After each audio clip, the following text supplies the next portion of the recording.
Presque 1,5 km. Et voilà, donc depuis 1,5 km, on a tous les camions. Donc on avance pour atteindre la frontière nicaraguayenne.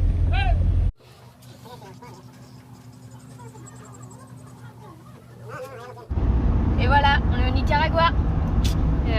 À voir quand même un petit peu galéré, mais on n'a pas mis tant de temps que ça. On a mis 2h, 2h30. Pas plus galéré. En fait, ce qui est très long et ce qui est assez frustrant, c'est qu'en fait, tu sais pas où aller et tu as l'impression qu'ils savent pas non plus. Tu vas à un endroit, on te dit non, faut aller là. Tu vas à un autre endroit, on te dit oui, c'est bon, on te donne un papier, tu remplis le papier.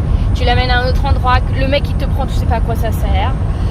C'est pour ça qu'il vaut mieux demander en fait à tout le monde, à tout un chacun en tout cas, parce que y en a un qui va te dire que lui il travaille dans la peinture alors qu'en fait il fait de l'enduit, je sais pas, bref. Vaut mieux demander à tout le monde, comme ça on gagne du temps et ça a été le cas puisque au final on l'a mis moins de temps que par exemple pour traverser du Obélisque. C'est vrai qu'on a mis moins de temps qu'Obélisque. Et bon, ça s'est bien passé, les gens étaient très gentils comme d'habitude. On a même eu des petits sourires, de petits rires, donc ça c'était cool. Mais ouais, c'était marrant, sachant qu'hier surtout, on va faire juste une petite aparté, mais hier en fait, on a rencontré des gars sur le Texaco, parce que maintenant c'est l'habitude, la station-service avant le passage de frontière. Et en fait, on a rencontré des personnes qui travaillaient à la douane du Honduras. Donc on a pris un petit verre avec eux, ils nous ont fait goûter une boisson directe, ils nous ont pris, c'est de la boîte TNT en fait hondurienne. Ils nous ont invités à trinquer, ils nous ont parlé oui il faut aller là, enfin voilà, super sympa. Et donc vraiment pour la fin de notre séjour au Honduras, ça a été assez exceptionnel, surtout avec Juliana et Nelson aussi. Donc on a vraiment hâte du Nicaragua parce qu'on a entendu que du bien aussi, donc vraiment c'est très positif, franchement là on est vraiment content. La chaleur est pas trop importante. Non, ça va. Fait un petit. Alors pourtant on est dans les montagnes. Et on est dans les montagnes. Donc bon.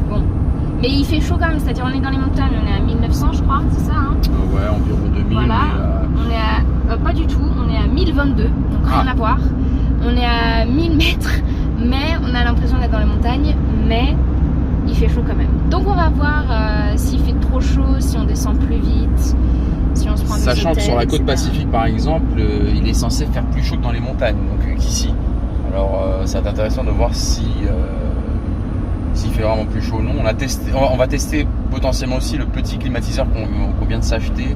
Un petit climatiseur, c'est plutôt un refroidisseur d'air, mais voilà. On va voir s'il fait trop chaud ou non, mais... Voilà, donc on part sur là on part vraiment, on est très motivés. Ça a été un peu stressant quand même comme frontière parce que tout le monde dit ah là là c'est la frontière horrible, Nicaragua, Honduras, Nicaragua, Costa Rica. Donc on verra bien.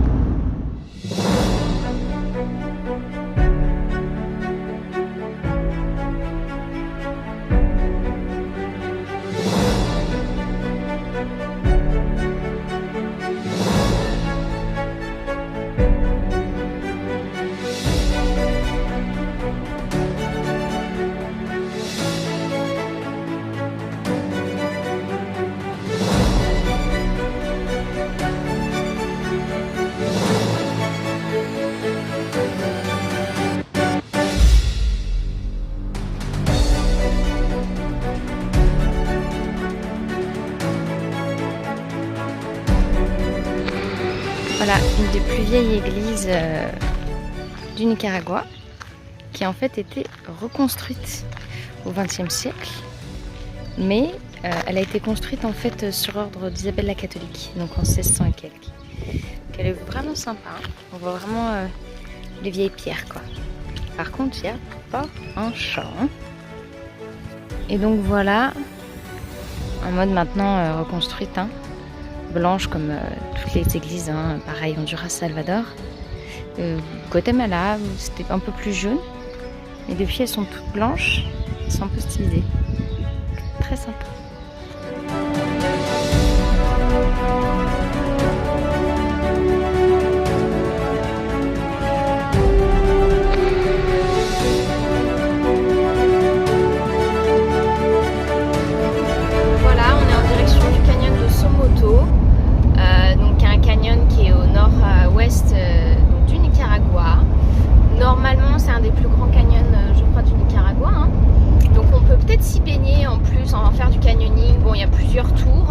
On va voir, pour l'instant on est motivé, on va y aller, on va découvrir un peu ça, on va discuter avec les guides et puis on vous mettra quelques petites images.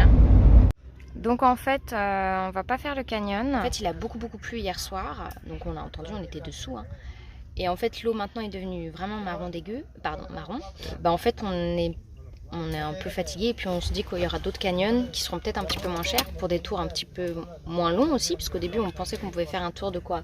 Il y avait un petit tour de 45 minutes et en fait personne nous en parle. Ouais. Donc normalement c'est les trucs genre qu'on avait lu, c'est pour un peu les familles d'ici. Et je pense que comme l'eau est marron, bah, les gens ils vont pas. Donc les tours qu'ils nous proposent c'est 4 heures, 5 heures, 8 heures. On n'est pas motivé pour faire 8 heures. Donc c'est pas grave, c'était sympa sur moto. On a bien aimé les petits villages autour. Donc on va aller visiter tout ça. Et puis on va aller vers Esteli, faire une petite lessive parce que là on a quand même depuis 3 jours le linge sale à l'extérieur. Et puis on va continuer notre petit chemin au Nicaragua.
Et voilà pour ce premier numéro du Nicaragua. On vous dit à la semaine prochaine. Ciao ciao.